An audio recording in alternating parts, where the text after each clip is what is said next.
habíamos contado, lo habíamos anticipado, hace pocas horas hubo una reunión mundial de líderes religiosos, esto fue en Kazajistán, para hacer un llamamiento a la paz respecto de lo que está pasando en la Franja de Gaza y también con la preocupación o con la mirada puesta en lo que tiene que ver con el cambio climático. Y de esta reunión tan importante de los líderes religiosos más importantes del mundo participó el imán Marwan Gil, que siempre nos atiende con gran gentileza. Imán, ¿cómo le va? El gusto de poder saludarlo, Fabián Acosta y equipo aquí en la mañana de la radio. Buen día, Fabián. Un gusto saludarlos a todos ustedes. Bueno, sabemos que hace pocas horas arribaste al país después de haber participado de este multitudinario encuentro de líderes religiosos. Contanos un poco cómo fue la agenda y cómo se dio este encuentro así en Kazajistán. Sí, mira, Fabián, Kazajistán es un país que tiene una larga trayectoria y es yo diría, un punto de encuentro en el sentido que une el este, el oeste, el norte y el sur por su situación geográfica, pero también, sobre todo, por su diversidad étnica y religiosa. Entonces, Kazajistán ya hace 2 décadas, siempre con el presidente como anfitrión, convoca a líderes de todo el mundo, de todas las religiones, para justo abordar los temas de importancia, ¿no? Este año participaron casi 60 delegaciones, por supuesto, empezando desde el representante del Vaticano, estuvo presente también el patriarca de Rusia, el patriarca de Jerusalén, los 2 grandes rabinos de Israel, después también varios líderes de alto nivel del mundo musulmán, también de religiones asiáticas como budismo, hinduismo. Así que sí, fue un encuentro, yo diría, de mucho simbolismo, de mucha importancia y sobre todo si nosotros tenemos en consideración no solamente el sufrimiento humanitario en Gaza, sino que también en general todos los conflictos armados, las guerras, el sufrimiento. Y más allá, yo diría, Fabián, después si incluso analizamos a nivel local o regional, ahí vemos tantas fisuras, tantas polarizaciones, tantas divisiones que es realmente sin precedentes. Y creo que hay cada vez más voces, lamentablemente, que prefieren volver a las épocas de la Guerra Fría o las cruzadas medievales, digo en el sentido de superar así las diferencias o la diversidad en el sentido de términos ideológicos, políticos o teológicos. Y en ese marco creo que es sumamente vital y crucial tener estos ámbitos y plataformas donde se puede mantener la diversidad, pero lograr también una unión y un compromiso con la paz y con los valores en común. Marwan, Natalie Bedini de este lado, buenos días, un gusto poder saludarte. Bueno, es creo que una de las primeras veces, al menos desde que estoy nacida, que se va a debatir este tema puntualmente en territorio estadounidense y nuestro presidente va a participar, creo que en la tarde de hoy, si no me equivoco, en una reunión con Netanyahu, actual primer ministro de Israel, un poco, avalando la postura de Israel. ¿Usted qué postura tiene respecto de esta decisión del presidente de participar de ese grupo de países y cómo ve esta lucha en Argentina hoy día? Sí, mira, Natalie, yo para mí como musulmán, mi religión, Islam, literalmente significa paz y ahí ya te podés imaginar cuál es mi postura. Entonces yo no vengo para defender ni la bandera pro-israelí, ni anti-israelí, ni la bandera de un país en particular, sino que quiero defender y representar la bandera de la paz. Y creo que la paz, es la esencia de todas las religiones, es algo que todos nosotros anhelamos, pero lamentablemente muchas veces queda solamente como algo verbal, como algo sentimental. Pero yo creo, como musulmán, como teólogo, es fundamental, es imprescindible apoyar este anhelo, este deseo con acciones concretas, con decisiones precisas y con hechos. Y eso requiere establecer, garantizar, y volviendo a tu pregunta, principios universales de justicia, ¿sí? Y ahora sea tu aliado o tu adversario. Para mí es fundamental ahí priorizar a la justicia en pos de lograr la paz Y cuando digo la paz para todos. Ujú. ¿Sí?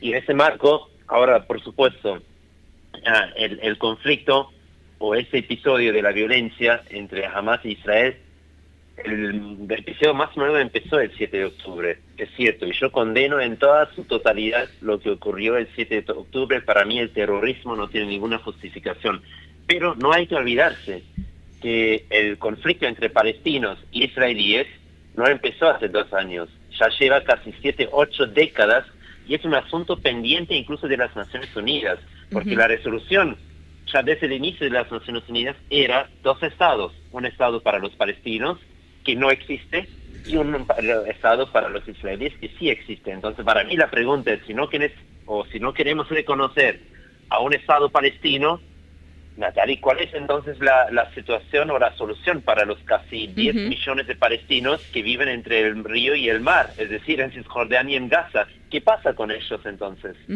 Marwan, ahí subyace una cuestión que tiene que ver con el origen, podríamos decir, del conflicto, que muchas veces se confunde con un conflicto religioso, y digo se confunde con un conflicto religioso porque allí hay muchos intereses que creo que no tienen que ver con la religión. ¿Cómo podríamos explicar esto al llano, a quienes nos escuchan en Argentina, que muchos piensan que se trata de guerras de religiones? Gracias por esa pregunta, porque eso también me permite, Natalie, derribar varios prejuicios y malentendidos contra el Islam, ¿no? Porque es importante para la audiencia tener en cuenta que a lo largo de los últimos 14 siglos, judíos y musulmanes, y yo diría incluso cristianos, han compartido el espacio y el tiempo en el Medio Oriente, en las tierras sagradas, en las tierras santas. Han convivido juntos en fraternidad, en paz, en concordia. Y ese conflicto que surgió hace casi 8 décadas a partir de la creación del Estado de Israel, es un conflicto netamente de intereses geopolíticos y territoriales. No es una guerra religiosa, no es una guerra entre el judaísmo y el islam, ni entre los musulmanes y los judíos. Incluso si nosotros analizamos, y muchas veces, Natalie, nos limitamos lamentablemente en el abordaje a Hamas, y tomamos a Hamas como un sinónimo del pueblo palestino. Para mí hay que separarlo. La bandera palestina no es el sinónimo de la lucha o de la organización terrorista o del terrorismo de Hamas. Incluso si nosotros queremos abordar y analizar y agudizar el tema de Hamas, Hamas es un grupo que entró hace 2 décadas, pero el sufrimiento de Palestina o los palestinos ya lleva casi 8 décadas que viven sin un propio territorio, sin un Estado, sin los derechos básicos, ¿sí? Sin una autodeterminación o autonomía. Y Hamas es un síntoma de la enfermedad, no es el origen del problema, porque si vos resolvés el origen del problema, que es la causa palestina o qué pasa con los palestinos en estos territorios, desaparece automáticamente grupos como Hamas o como Hezbollah. Ellos en realidad nacieron o surgieron por, de alguna forma, por un fracaso de las Naciones Unidas, que no han logrado resolver ese asunto pendiente ya hace varias décadas en términos geopolíticos o diplomáticos. Y por eso, por ejemplo, el término, Natalia, el último punto, ¿no? Yihad, por ejemplo, que muchas veces circula en las noticias y es percibido acá en nuestras sociedades occidentales como un sinónimo de la guerra santa de los musulmanes contra los infieles o los judíos y los cristianos. Yihad ni siquiera tiene una connotación bélica. Yihad, literalmente en árabe, significa esfuerzo. Y no es la lucha o la guerra contra una tercera persona, sino que es un esfuerzo noble contra tu propia maldad, contra tus propios impulsos. Entonces, para mí, fundamental, y gracias por esta pregunta y por ese espacio, separar las cosas. Netanyahu no es el representante del judaísmo, Milei no es el representante de la Iglesia Católica. Asimismo, Hamas, Hezbollah, todos esos grupos no son representantes del Islam, son grupos que tienen fines netamente geopolíticos y no representan los valores o los preceptos, ni siquiera las enseñanzas auténticas del Islam. Imán, preguntarle por la situación del pueblo palestino allí en la Franja de Gaza, el tema de la ayuda humanitaria, la presencia de médicos para colaborar con la situación, si esto estuvo en el debate en estos 2 días allí en la cumbre religiosa en Kazajistán. Totalmente, fue yo diría el núcleo e incluso también el punto que todavía divide las opiniones. Y eso, Fabián, Sí, parece una ironía, pero también genera mucha tristeza, mucha aflicción porque te muestra la hipocresía, ¿no? Y hay que realmente llamarlo hipocresía, porque después los líderes, tanto políticos como religiosos, hablamos de paz, paz, paz, paz, pero no avalamos esas palabras con hechos, ¿sí? Y ahora fíjate que no es que ese sufrimiento, esa situación de los palestinos es algo clandestino o secreto, o que empezó hace unas horas o unos días, unas semanas, casi 2 años, y siguen los bombardeos masivos, los asesinatos masivos, crueles. Ni siquiera los hospitales sí son un punto de refugio, hasta tal punto que los puntos de refugio donde la gente va para buscar ayuda o comida, ¿sí?, para salvarse de la hambruna o de la muerte por el hambre, incluso ahí son asesinados, y hay que llamarlo asesinados, porque no es una muerte, no es una tragedia natural o un accidente, es a propósito que un pueblo entero es castigado de manera colectiva. Y eso que nosotros podemos seguir casi de manera simultánea en vivo, todos tenemos el acceso a las imágenes, los relatos, pero eso es, creo, para mí lo más triste y duele, que después de las 2 guerras mundiales, después de una pandemia tan cruel, lamentablemente, desgraciadamente, no hemos aprendido a valorar la vida, la santidad de la vida. Y cuando digo la santidad de la vida, no digo la vida de los musulmanes, de los palestinos. Hay que quitarse esas etiquetas fabricadas por nosotros.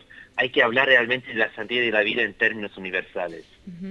Imán, en ese sentido, bueno, la propia ONU habla de genocidio, no lo decimos nosotros, lo dice la Organización de las Naciones Unidas, que hoy va a debatir sobre este tema también allí en los Estados Unidos, pero lo que quiero preguntarte es si existen números acerca del desplazamiento de personas y en particular de niños y niñas, y cuál es el destino de esos niños y niñas, y si se habló de esto en estas reuniones de las cuales has participado. Sí, a ambos hemos abordado ese asunto porque fíjate, en una población de 2 millones de gazatíes, tenés más que la mitad son menores, ¿sí? Entonces, y después incluso si analizas las cifras de las víctimas, tenés también más de la mitad son víctimas, entre las víctimas eran mujeres y niños. Entonces, tan cruel esta guerra, esos bombardeos o ese sufrimiento, que realmente es difícil entender a todas aquellas personas que por un lado hablan de la paz y después votan o se niegan para un cese al fuego. Yo, en mi caso, estoy convencido y realmente lo quiero decir en voz alta, jamás para mí es el diablo mayor, es parte del problema que de la solución, pero en la lucha o bajo la premisa de la lucha contra un grupo terrorista, no se puede castigar a una población civil, no se puede castigar a un pueblo entero. Y eso ahora fíjate que Natalie, incluso en el caso de Cisjordania, donde no gobierna Hamas, pero no tenemos una situación de paz, de confraternidad en Cisjordania. Todo lo contrario, la reacción de Netanyahu fue, después de la decisión de varios países occidentales de reconocer al Estado palestino, su reacción fue que vamos a impedir esa decisión y vamos a aumentar y hacer o generar o construir más asentamientos ilegales en Cisjordania. Entonces, si esa es la postura, entonces no se puede asegurar la paz. Es solamente una ironía, una falacia, una mentira, hablando de la paz o incluso de la autodefensa, ¿sí? Es claramente demuestra que ahí buscas la guerra como una herramienta, como ya una decisión política. Imán, agradecerle como siempre la gentileza de estos minutos. Cuando estés en Santa Fe te invitamos aquí a los estudios para charlar tranquilo de lo que está pasando en el mundo y este esfuerzo de muchas religiones por solucionar los conflictos que lamentablemente lejos de menguar se van incrementando. Sí, con mucho gusto, Fabián y Natalie. Voy a aceptar su invitación y la próxima semana estaré por Santa Fe, por la Feria del Libro, así que ahí me voy a acercar. Buenísimo. Y nos vemos en persona. Ahí coordinamos para que nos acompañe una mañana aquí en los estudios de la radio. Con mucho gusto, que tengan una linda jornada. Lo mismo para vos. El imán Marwan Gil, el titular, el presidente de la comunidad musulmana Ahmadía aquí en la República Argentina, que es un hombre, claro, lo tenemos aquí, como siempre se dice, no valoramos al vecino porque vive en la misma ciudad que nosotros, pero es uno de los líderes más importantes del mundo que permanentemente está participando de estos encuentros donde habitualmente va el Papa, donde va el titular de la comunidad ortodoxa rusa, y bueno, ahí está el imam Marwan Gil en representación de la comunidad musulmana argentina, pero también del mundo.